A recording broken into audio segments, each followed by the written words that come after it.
afternoon, everyone. Thank you for taking the time to be here. Thank you also to Ivanka for your efforts and your hard work on the child tax credit. So many middle Americans who are working very hard depend on the child tax credit to be there for them. And thankfully, we have an amazing champion who's going to look for ways to expand opportunities for working class families. If you think about the backbone of this country, the backbone of the conversation of tax reform, you look specifically to those hardworking Americans and making sure that they are able to keep more of their paycheck by having less of it come out. I look forward to hearing the comments of this team that Ivanka has been able to assemble together. You see that we have both members of the House and the Senate committed to the cause of expanding the opportunity of the child tax credit to reach further into the average American's pocket in a positive and constructive manner. Our first speaker will be Ivanka. Thank you. Thank you, Senator. Hello, everyone, and thank you, Senator Scott, for being here to talk about a subject that is critically important to this country, which is tax reform. We need to make our businesses competitive. We need to simplify and democratize our tax code. We need to drive wage growth, and we need to give opportunity to all Americans. When you think about the last time there was comprehensive tax reform in this country, it was decades ago. And the composition of our workforce looked very different, and our homes looked very different. Today, in the vast majority of American homes, all parents work. Our tax code has to recognize and support this reality and support our dual values of work and of family. A few statistics that I think are helpful to put this in perspective.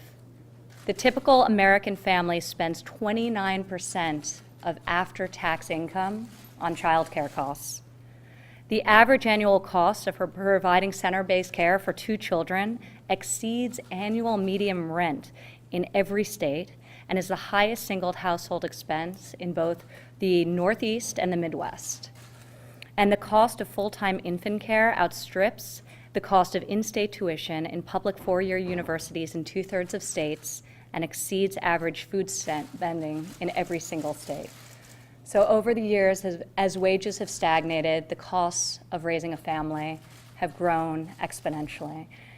It is a priority of this administration, and it is a legislative priority to ensure that American families can thrive and that we deliver real and meaningful tax relief to middle-income Americans. So I look forward to continuing these discussions. There's a lot of work being done on this front. We're all rowing in the same direction, and we appreciate the moment to come together and elevate awareness around the issues that we're trying to solve for. And I've been really very inspired by the amount of engagement and reception to talking about some of these critical and fundamental issues. So thank you for having me, and I will turn it over to Senator Rubio. Thank you. Thank you. Thank you all for coming and covering this important issue. And this is just an impressive cross-section of members of both the House and Senate who are making this a priority, and we're excited about that. Obviously grateful to Ivanka because she's really made it a priority for the White House, without whom this would not be at where it is today in terms of our discourse. I remember when Mike Lee and I first started talking about this on the Senate side a couple years ago, there were still some people that were very kind of lukewarm about the concept of doing this because everyone was focused on the growth side of tax reform. And by the way, so are we. So we believe growing the economy helps these working families with not just more jobs, but jobs that pay more. But we have to specifically target some assistance to them as well in the tax code because the most important institution in all of society is the family. And the most important job that any of us will ever do is to raise children and be parents. I don't care what title you have or what organization you run, the most influential and important job you will ever have is the raising of your children. And we know that today, from an economic standpoint, it costs more money than ever to raise a child. Mike Lee and others will get into the specifics, but one number that's staggering to me is the Department of Agriculture estimates that between the time the child is born and they're 18, you're going to spend about $230,000 per child in all the costs associated with it, from caring for them during the day to feeding, clothing, and everything else.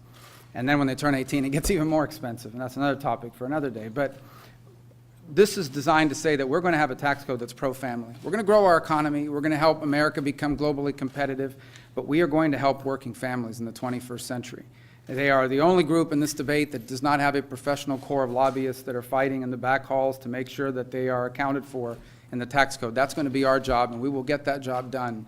And so, again, I want to thank Ivanka in the White House and Senator Lee and Scott on the Senate side and these incredible House members as well, and Senator Capito, everybody, for the work that they're doing and being real champions of this. I'm optimistic that we will get this done, and I know that it will make our tax reform better for it. So thank you all for covering it. We'll hear from Congresswoman Noem. Yeah. Thanks, Tim. You're welcome. Well, I appreciate the comments that Marco made so much because it's exactly how I feel. I think that the way that we show this country that we value families and children is by reflecting it in the policies that we put into place. I'm passionate about this issue because I've always been a working mom.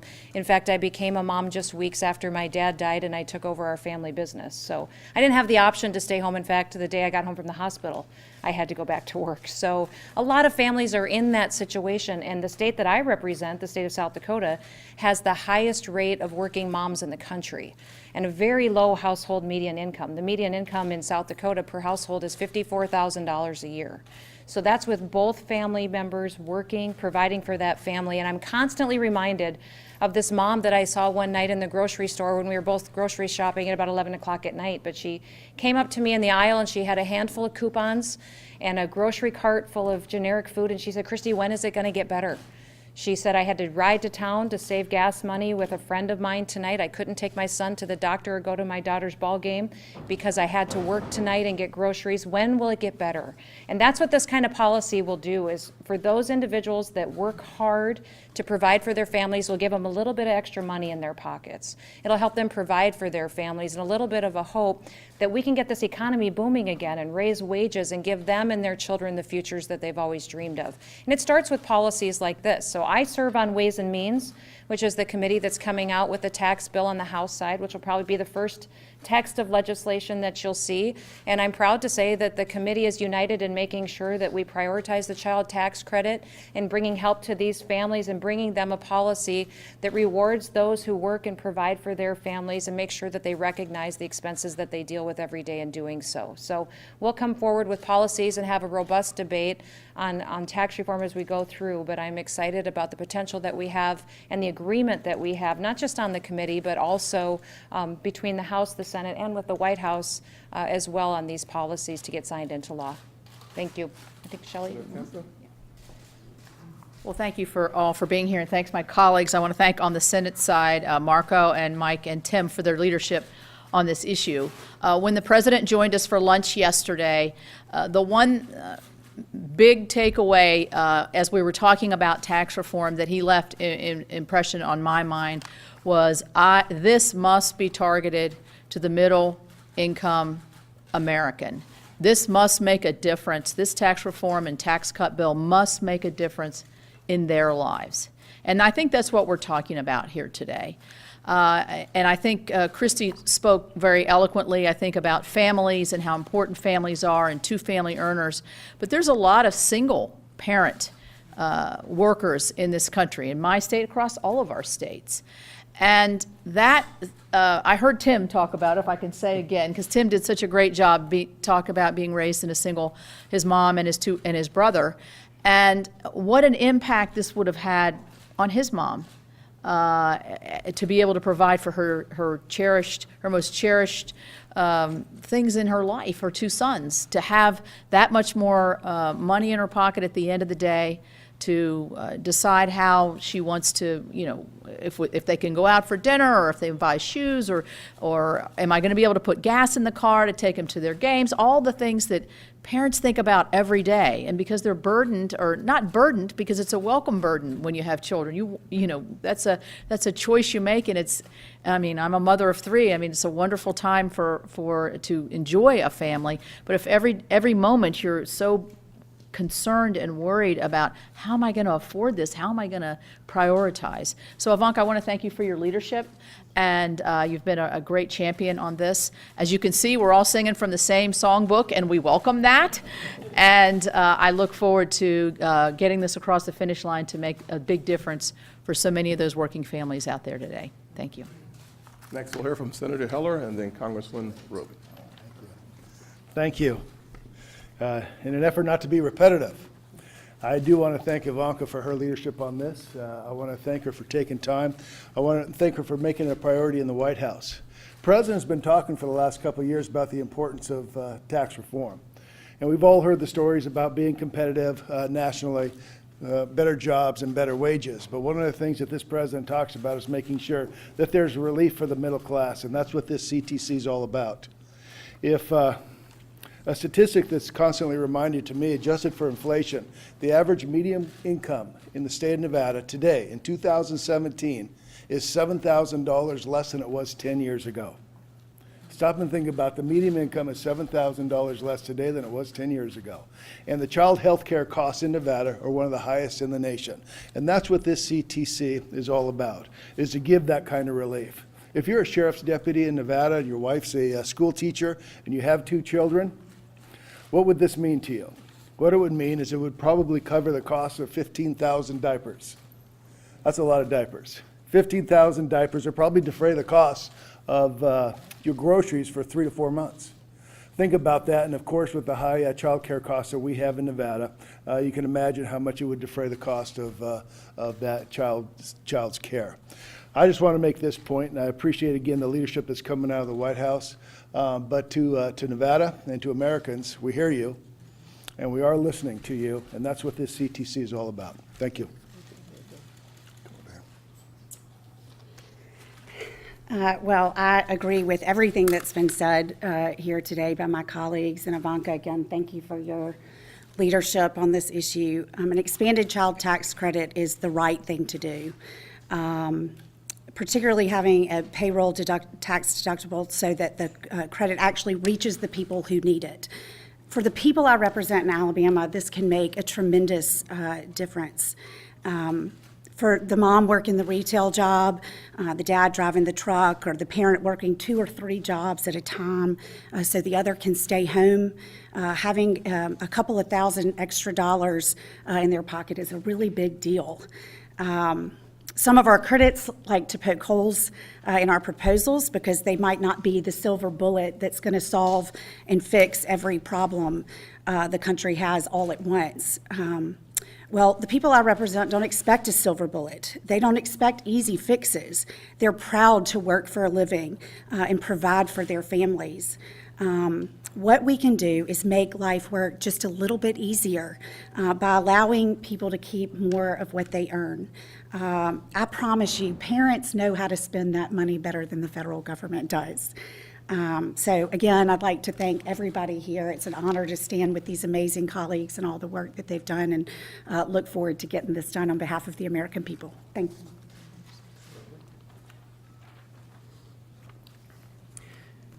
Most Americans who pay attention to the tax code are familiar with the marriage tax penalty, with the fact that the federal government unfairly, unjustly penalizes people for being married.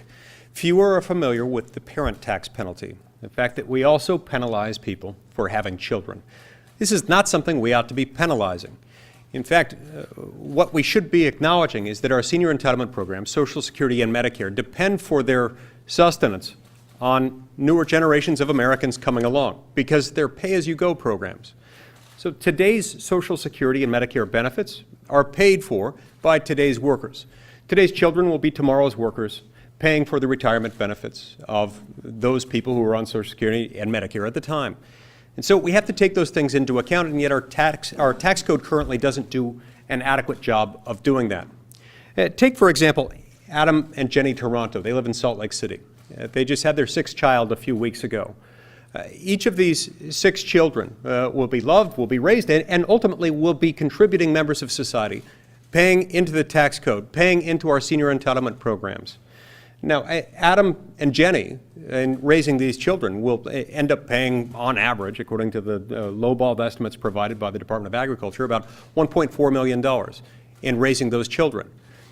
We're not suggesting that the tax code ought to completely offset those costs, nowhere near it. But what we are saying is that the current child tax credit needs to be at least doubled, raised up to about $2,000. and that the refundability of that needs to be applicable to payroll taxes. That would go a long way toward undoing the parent tax penalty. We're not saying the tax code should be there to incentivize having children or to disproportionately affect or benefit them. This doesn't do that. In fact, it doesn't even really come that close to undoing the parent tax penalty. But the parent tax penalty ought to be less severe than it is now. This would go a long way toward helping Adam and Jenny and others like them, those with more children, those with fewer children, to make sure that they are not punished. We need to get this done, and in the coming weeks, I expect that we will. I want to thank Ivanka Trump for being here and for her leadership, and I also want to thank Senator Rubio for his willingness to roll up his sleeves over the last few years and push this idea forward. Thank you.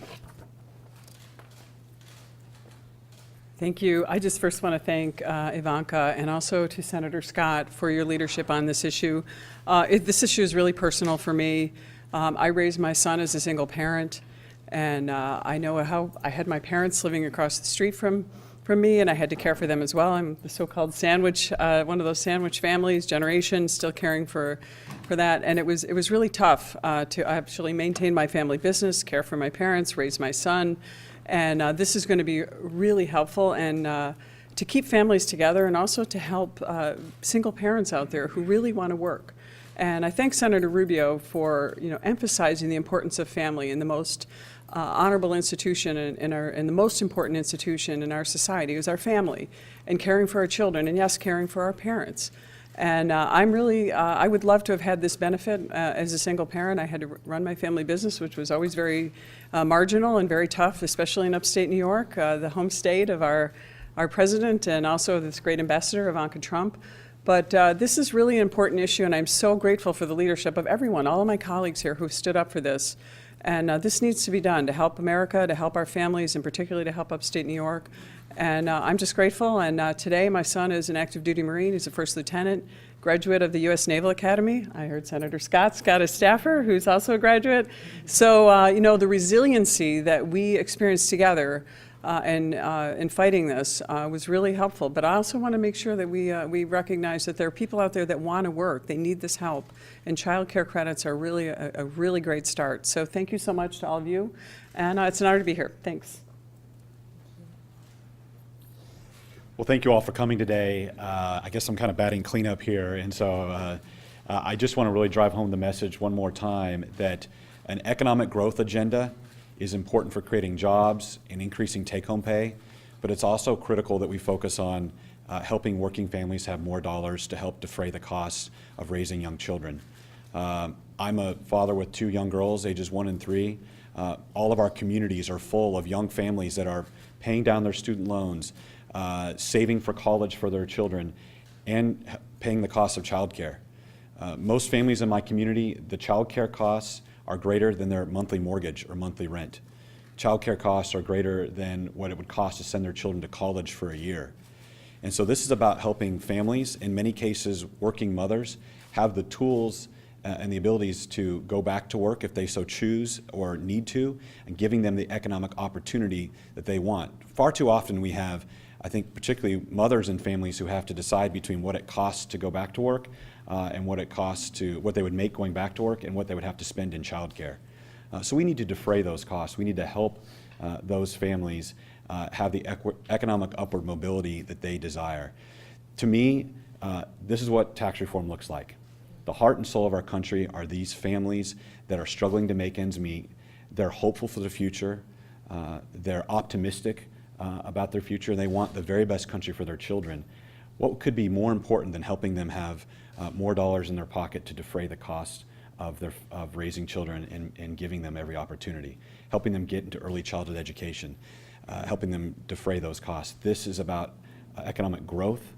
This is about economic opportunity, and the very heart and soul of that is the American family. And that's what this proposal specifically is about, and that's why this tax reform is going to be the type of policy that will really help families with the very critical things they actually need, something that really helps people make a difference in their lives. And so we're all very excited about it.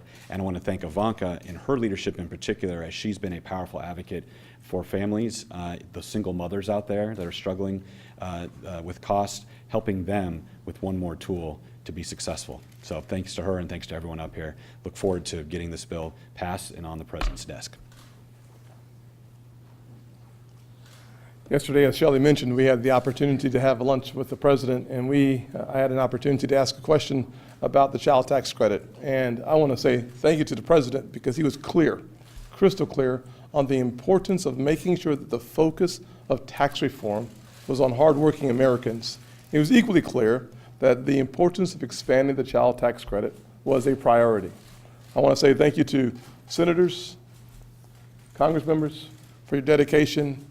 And from a home perspective, thinking about the single mothers just like mine, as Shelley mentioned earlier, back in South Carolina, I spoke with one right before we had our first press conference on tax reform, a young lady named Sherry. In her mid-30s, 2 sons, starting a new business, plowing all of her savings and a part of her parents' savings into the hope of achieving the American dream beyond home ownership, but business ownership. I could only imagine the power and the importance of this tax credit being expanded beyond the $1,000 level and going closer and closer to $2,000.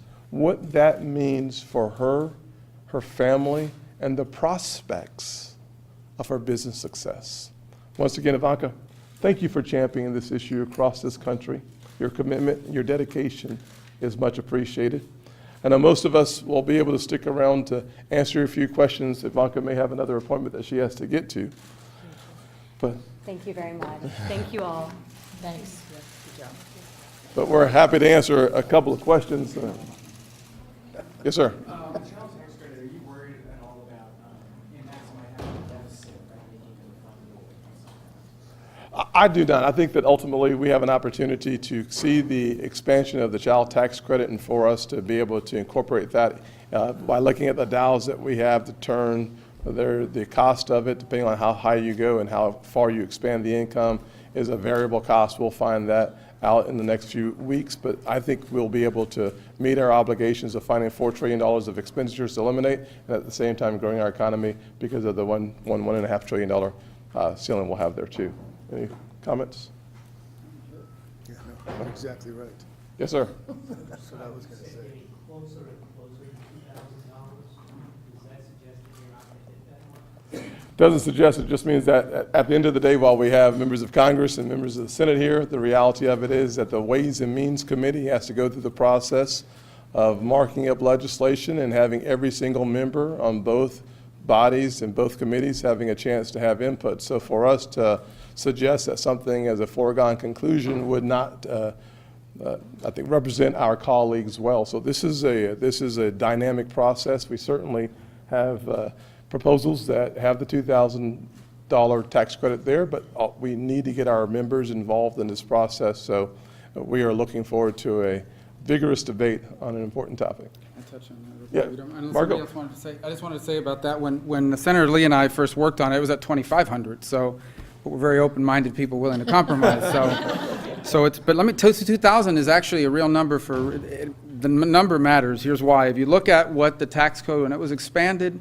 in 2003 to today, it's lost about $300 of value just on inflation. And then when you look at how we're treating the personal exemption, that's about another $500. So in essence, unless you get to 1,800 is like the break-even point. So it's got to be more than 1,800 to matter. And then, of course, the refundability portion is critical because for the vast majority of people that we're trying to help, their primary tax that they pay is payroll tax. So if you don't include the payroll tax refundability, you're not helping the people you're targeting, certainly not most of them. But that's why the 2,000 is important. It's actually not a very negotiable number because anything less than that doesn't really achieve the goal. So that's why I know they're still working through the details, but if we want to make it meaningful and make it count, it's going to have to be at or near that number, maybe even higher. But obviously that's the number we've aimed at, the 2,000. So. You're doing such a good job. No, it's you're right. Yes, sir. The next one is for Senator Capito. So. How high up the scale does it go? talked about increasing where it starts phasing out. Do you and Senator Heller on finance have a proposal on that? I think as part of the question on the $2,000 number, so the current proposal has a $2,000 number with a income threshold for a dual income family coming down a little bit. For us to be able to expand to hit more of the middle class, we're going to have to take a look at that number and see how far up the income ladder we can climb. So the numbers matter, and the impact on our objective of eliminating the expenditures matters as well. So trying to figure out how much good we can do for the meat of the middle class is important. I can't pretend that we have figured those dials out yet, because we have not. Let me grab this for just a second. I don't want to get too thick into process, but as you know, it goes through the Ways and Means Committee first, gets on the floor, and they have an opportunity to amend it, and we have Ways and Means representatives here. Scott and I, both on the Finance Committee, as you mentioned, going to take a close look at this. And the question we continue to ask ourselves is, what is the medium income or the middle class here in America? The average income, like I said, the median income for the state of Nevada is about $55,000. So we want to broaden this as broadly as we can, both ways, to make sure that this tax credit has meaning and hits the people that need it the most. So the numbers are going to be dialed. It'll come over to the Finance Committee after it gets out of the House. In fact, leadership announced that they want to get tax done out of the Senate by Thanksgiving. So we have a lot of work to do between now and Thanksgiving, a lot of work to get through both houses by the time Thanksgiving comes around. So we'll be dialing this in and out quite a bit, but the question is what is the middle class? And as far as I'm concerned, it's medium income, which is $55,000 in the state of Nevada.